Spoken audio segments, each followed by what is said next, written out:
de Dios. Nos acercará a una figura en la que podemos reconocer elementos de nuestro propio proceso como cuidadores y enfermeras. La comunicación nos invita no solo a conocer, sino también a reflexionar sobre los elementos que nos identifican en este proceso de autoconstrucción como profesionales en la actualidad y que pone el eje de articulación en la espiritualidad. Pues bien, doctor Muñoz de Besa tiene la palabra. Muchísimas gracias, Laura, por la presentación. Muchísimas gracias también al Colegio de Enfermería por darme esta oportunidad. Y podemos poner la presentación.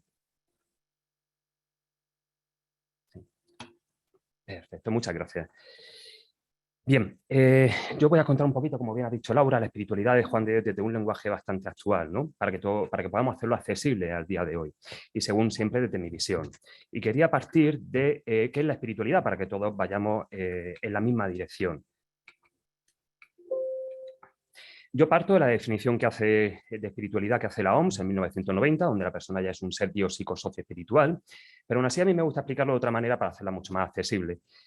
Cuando todos nacemos pues, con una vista preciosa, vemos perfectamente, sin ninguna distorsión, pero conforme van pasando los acontecimientos de nuestra vida, pues resulta que aparecen las miopías, los astigmatismos, la hipermetropía, empezamos a utilizar gafas, esas gafas se empiezan a empañar, se ensucian, se rayan, se rompen. Y la cuestión es que no nos damos muchas veces cuenta. Llega un momento en el que ya las gafas ya no dan para más, y oye, nos paramos, cogemos las gafas, las observamos, comprendemos de dónde viene todo ese problema de visión que tengo, y empiezo a tomar decisiones, empiezo a trascender, empiezo a limpiarla o renovarla o cualquier otro asunto, ¿no? Es decir, sacar mi máximo potencial, ¿m? O bien trascender aquellas cuestiones o aquellos fenómenos que a mí me están produciendo sufrimiento. Sin embargo, al igual que el cuerpo humano tiene cuerpo, tiene huesos, tiene músculos, tiene órganos, el espíritu humano también tiene una capacidad principal, que es la trascendencia, pero maquina a través de tres componentes que a modo muy sintético. En primer lugar serían las creencias, esas creencias que surgen por experiencias de repetición que van sucediendo en nuestra vida. A modo de ejemplo, si a mí mi madre me está diciendo todos los días qué bueno que eres, qué bueno que eres, qué bueno que eres, yo me voy a creer que soy bueno. Si a mí me están diciendo que soy un mal estudiante, por supuesto que voy a ser un mal estudiante. Y de esas creencias van a salir una jerarquía de fenómenos. Vamos a ir priorizando aquellos fenómenos que son más importantes para nosotros. Si para mí es muy importante mi madre va a estar en el primer lugar. Si yo creo que el trabajo no me interesa, va a estar en el último lugar. Y si juntamos las creencias y los valores, damos sentido a nuestra vida, a nuestro día cotidiano, ¿no? Damos significado, tanto a nivel macro, que sería nuestra cosmovisión, como puede ser a nivel de las cosillas sencillas, como por el hecho de estar aquí sentado, ¿no? Que también tiene un sentido para mí. Bien, dicho esto, ¿cuáles son las creencias que pudo tener Juan de Dios haciendo un análisis de todo lo que es la obra, ¿no? Y todo lo escrito? Para mí el punto más importante es la infancia, donde se van a generar las heridas, ¿vale? Las heridas emocionales que luego van a ir maquinando en nuestro interior en el resto de nuestra vida. Al sacarlo de la familia materno-paterna, Juan de Dios sufrió una herida de injusticia, y más con el hecho de ser un familiar de judío converso, ¿no? ¿Qué es lo que produce esa herida de injusticia? Pues un sentimiento de inutilidad, de desvalorización, no soy capaz, no soy suficiente, una autoexigencia enorme, un perfeccionismo muy grande, y sobre todo lo que a mí me gusta decir de que siempre esas personas tienen que demostrar y demostrarse que son dignos de ser queridos. Entonces vamos a ver, por ejemplo, que Juan de Dios, cuando ya está en Oropesa, se va a la guerra. ¿Por qué? Porque él quiere triunfar, quiere ser algo. Hasta el momento tiene un sentimiento de inutilidad, de, oye, que poca cosa soy, se va para allá a triunfar en modo de ese ascensor social que es la guerra, y resulta pues que fracasa estrepitosamente. O sea, imaginad, ya creo que estamos hablando de esa herida, y Juan de Dios que quería demostrarse lo bueno que era y lo digno que era de ser amado, y resulta pues que fracasa, ¿no? Y ya por lo tanto se ve que ya no va a poder promocionar a nivel social. A nivel personal podrá promocionar, pero no como él tenía estimado, ¿no? Según sus ideales de perfección. Se vuelve a la casa de Oropesa, se va a ir a la guerra a Viena, pero bueno, esa parte la podemos, no creo que marcase determinadas creencias sobre él, y de ahí va a Montemor Novo, a la casa materna, ¿no? Ahí a ese espacio de seguridad, a ese centro de arraigo, pues donde todos nos sentimos mejor, ¿no? Que es con nuestra madre y con nuestro padre. Y resulta que cuando va para allá para volver, resulta que descubre la noticia de que sus padres han muerto. Y encima de todo por su causa. Imaginar el sentimiento que ese chaval de 25 años tuvo, ¿no? De culpabilidad. Por mi culpa, mis padres han muerto. Y aparte, insisto, siempre con la gafa de la herida de injusticia, ¿no? De ese sentimiento de perfección, de exigencia y de perfeccionismo. Por lo tanto, ahora Juan de Dios, ¿qué es lo que puede hacer para intentar sobrevivir, ¿no? Anteponerse a ese sufrimiento, que es la culpabilidad que le estaba causando? Pues a través de mecanismos compensatorios, como son los castigos. ¿Qué tipo de castigo Juan de Dios va a decidir tomar a partir de ese momento? El ofrecer su vida para los demás. Pero no un modo de amor, ¿no? Que el que después veremos, sino una manera de redención de mí mismo, ¿no? De manera de yo sentirme un poquito mejor. Con ese ansia de cuidar para yo, utilizando a las personas para yo sentirme mejor, va a irse a Sevilla. Y en Sevilla va a descubrir lo que decía el doctor en la anterior ponencia, la gran injusticia social que hay en esa gran metrópoli, unas grandes diferencias sociales, gente muy rica y gente muy pobre. Y Juan de Dios ahí recuerda su estancia en Oropesa, donde veía a los caballos gordos y lucidos y bien encubertados, y a los pobres, flacos, desnudos y maltratados. Y entre sí descubre cuál es su vocación, que es la justicia social. En ese momento donde yo creo que el valor de la justicia social ya se establece en primer lugar y toda su vida va a ir en torno a este valor, aunque poco a poco se tiene que ir desarrollando, porque como nos dice Castro, todavía no sabe cómo esto lo puede desarrollar. De ahí de Sevilla se pasa a Ceuta. Y en Ceuta se pone a cuidar a unos pobres supuestamente vergonzantes portugueses. Yo sospecho que son judíos exiliados. Se pone a cuidarle y fijaros por lo que decía anteriormente de que tiene que redimirse a través del cuidado. Todo lo que él trabaja es para dárselo a ellos. Y hay una premisa que a mí me gusta mucho decir, y es que el que no sirve para cuidarse no vale para cuidar a nadie. Si yo no tengo salud, no puedo dar salud a nadie. Por lo tanto, Juan de Dios ahí se está despreciando mucho a sí mismo, manifiesta una autocompasión muy deficiente, pero ya no solamente en ese aspecto lo podemos comprobar, sino cuando su compañero de albañil se convierte al Islam para tener mejores condiciones laborales, resulta que Juan de Dios se culpabiliza también a sí mismo. Y en ese momento también tiene la espiral de sufrimiento, va cada vez a más, entra a un infierno, se va al terapeuta de la época, que era un franciscano, y el franciscano le dice, vete para la península porque como continúa aquí, estás en riesgo de suicidio. Así que Juan se va para allá y empieza lo que yo llamo ahora una fase de resignación, una fase meseta, donde aparentemente no le sucede ningún fenómeno que le pueda marcar. Ahí es cuando empieza a ser librero ambulante y ya fija su librería en 1537 en Granada.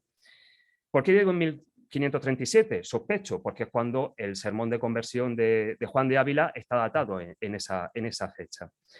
Bien, dicho eso, ¿cuáles son los... aquí me falta...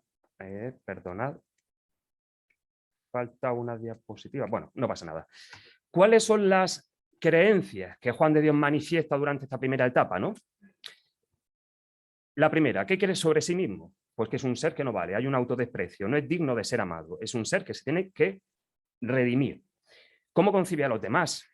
De dos maneras. O bien lo concibe como opresores, que sería la gente con dinero, por eso se le ve tanta rebeldía hacia esa clase social, incluso luego se verá un poquito en el hospital cómo se mete mucho con los, digamos, los que dominan, ¿no? Los que tienen el poder, y cómo concibe a los pobres, como seres a proteger. Y eso lo vemos en el caso de Ceuta, tanto en la familia de pobres vergonzantes como en su compañero albañil. Bien, ¿cuáles son los recursos que Juan de Dios utiliza para aliviar el sufrimiento que está padeciendo durante toda esta etapa? Pues los recursos de su época, la meditación, reflexión, la oración, el culto, pero sin embargo aquí hay un problema, y es cómo él puede concebir a Dios, y a Dios lo concibe hasta el momento como un torturador, a su propia imagen y semejanza.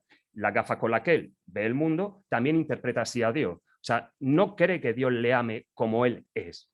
Por lo tanto, él tiene que demostrar a Dios también y comprar a Dios a través de ciertas obras. Por lo tanto, vemos que tiene una idea de Dios un tanto negativa. Si observamos, aquí no lo vamos a hacer ahora mismo, ¿no? Si observamos un poquito, yo he cogido el NOC, salud espiritual, si fuéramos viendo uno por uno de los indicadores, veremos que realmente pues, tiene una muy baja salud espiritual, muy baja. Sin embargo, aquí ahora ya viene el momento decisivo, que es el sermón de Juan de Ávila. En ese sermón, Juan de Ávila plantea tres temas. El más importante por el cual comienza, Juan de Ávila plantea un Dios que solamente puede amar. Hagas lo que hagas, seas como sea, Dios te sigue amando y todo lo que te sucede en tu vida es para que tú te perfecciones y te puedas seguir desarrollando y sacar tu máximo potencial. Eso es lo que plantea Juan de Ávila. Y lo plantea la gente que es burguesa, aparentemente, aunque burgués es un concepto muy nuevo del siglo XIX, pero lo podemos transmitir a esa época a la gente que era más pudiente, ¿no? Empieza a hacer una crítica social. Decir, oiga, señores, ustedes no es que tengan dinero, no va en contra de la riqueza, no va en contra de esas personas, sino va en contra de lo que están sufriendo esas personas por el ansia de acaparar o el problema de la honra. Entonces le está diciendo, oiga, señores, ¿no preferirían ustedes vivir sin tanto miedo, sin tanta ansiedad, sin que le importe tanto el qué dirán? Oye, pues aquí tenéis a uno, ¿no? Que es a Dios, ¿no? Que es el recurso que se utiliza en la época. Y aparte, Juan de Ávila lo que hace es exaltar o desarrollar el concepto de pobreza como una herramienta salutogénica. No es que él crea que la pobreza sea lo mejor, sino simplemente como un recurso para poder yo ser más libre, que es uno de los temas que Juan de Ávila trata mucho en sus sermones. Bien, Juan de Dios, cuando escucha que Dios le ama tal y como hay, que no tiene que cambiar absolutamente nada, y encima de todo le plantea un camino de libertad, que Juan de Dios lleva un corsé muy bien atado, pues se rompe, ¿no? O sea, descubre que hay un conflicto de creencias dentro de sí muy gordo y entra en esa crisis. Y empieza a tomar esos comportamientos que antes el catedrático nos comentaba, ¿no? De aparente locura. Sin embargo, lo llevan a Juan de Ávila, y cuando lo llevan a Juan de Ávila, se va a empezar una relación terapéutica, una relación de director-dirigido, una dirección espiritual, donde Juan de Dios va a contar todo lo que es su vida y Juan de Ávila va a ir discerniendo cuáles son las luces y las sombras y qué herramienta o cómo se puede ir desarrollando, ¿no? Es decir, van a crear un plan de cuidado psicoespiritual para Juan de Dios. Y uno de los puntos que Juan de Ávila le recomienda a Juan de Dios es que siga por el camino de la locura, sabiendo perfectamente que no estaba loco, ¿eh? Lo dice muy claramente en los textos, que él, dice Juan de Ávila sobre Juan de Dios, que Juan de Dios estaba mucho más cuerdo que el resto de la población. Me he perdido. Bien, sí. Juan de Ávila lo que va a ver, va a ayudarle a encontrar un sentido a todo lo que le está pasando. Le va a decir que no le pasa nada, que es simplemente un proceso normal, natural, dentro de su desarrollo personal, pero que ya ha tocado fondo. Que se deje amar simplemente, que sigue por el camino de la locura, porque así nadie le va a rechistar, nadie le va a decir nada, y así puede desarrollarse sin que nadie tenga sospechas de que está haciendo este proyecto personal.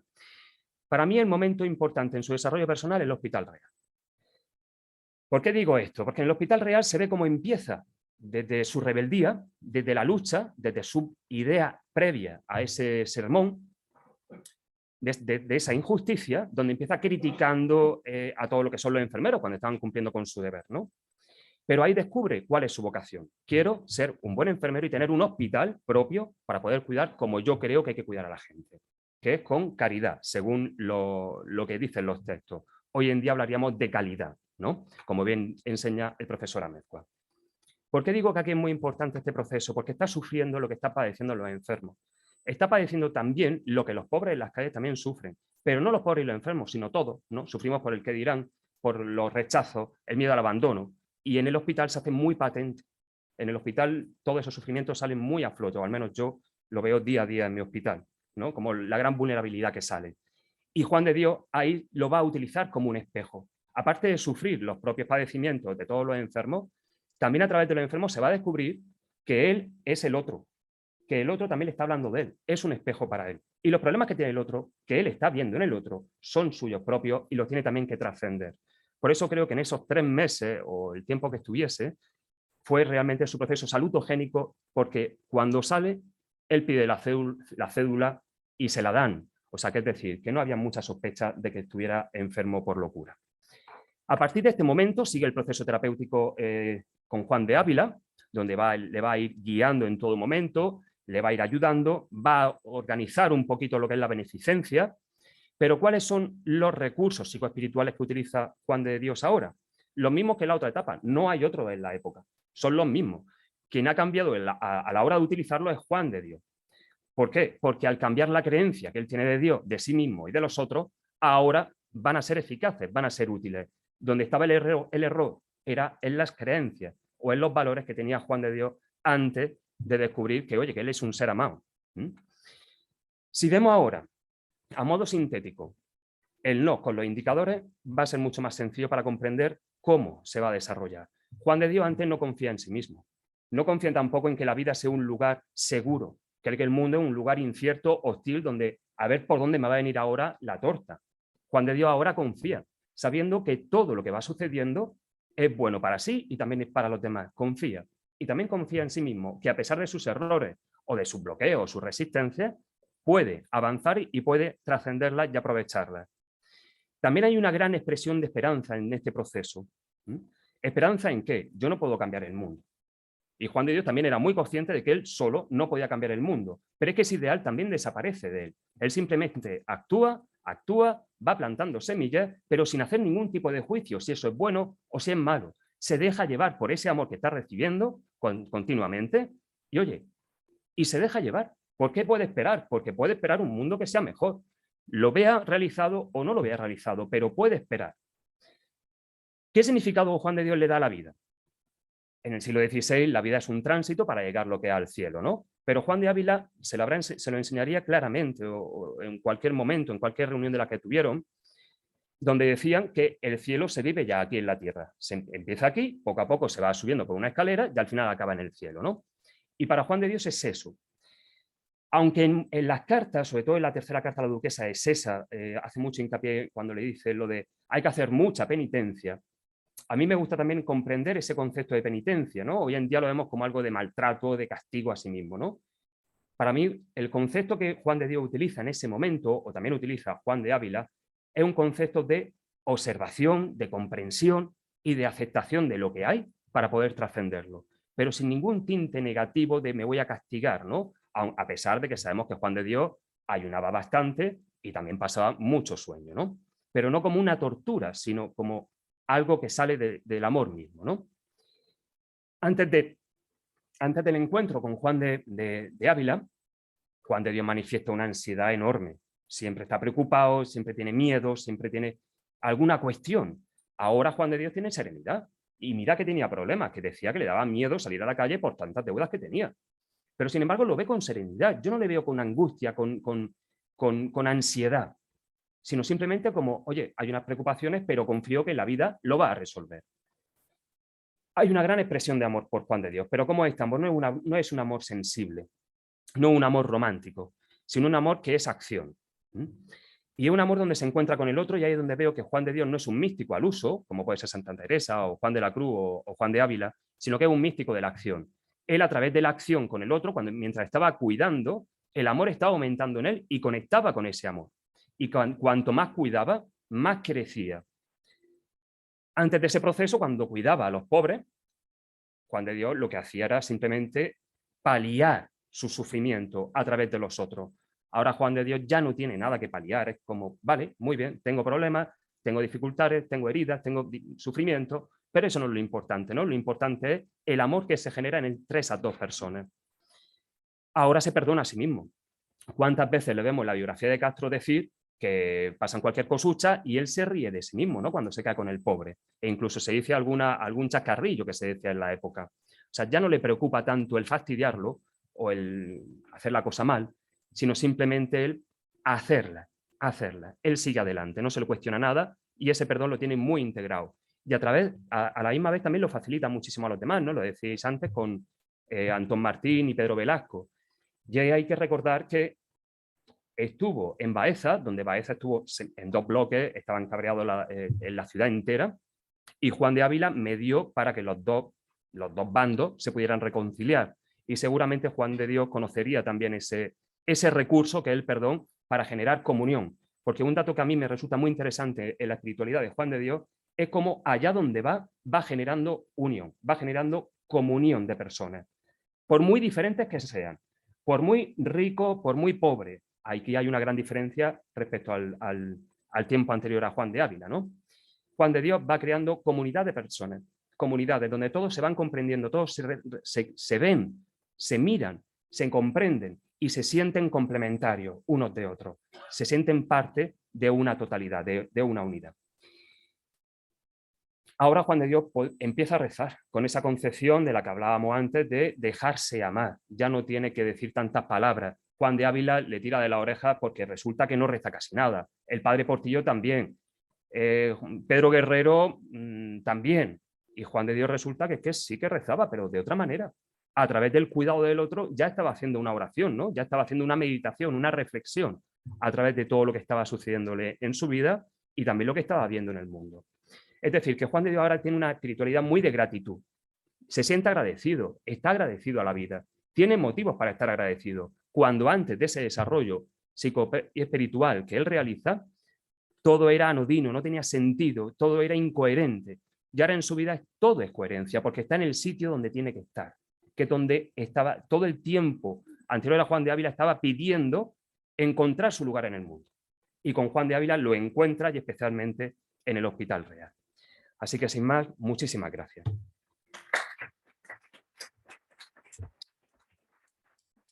Muchísimas gracias, doctor Muñoz de Besa.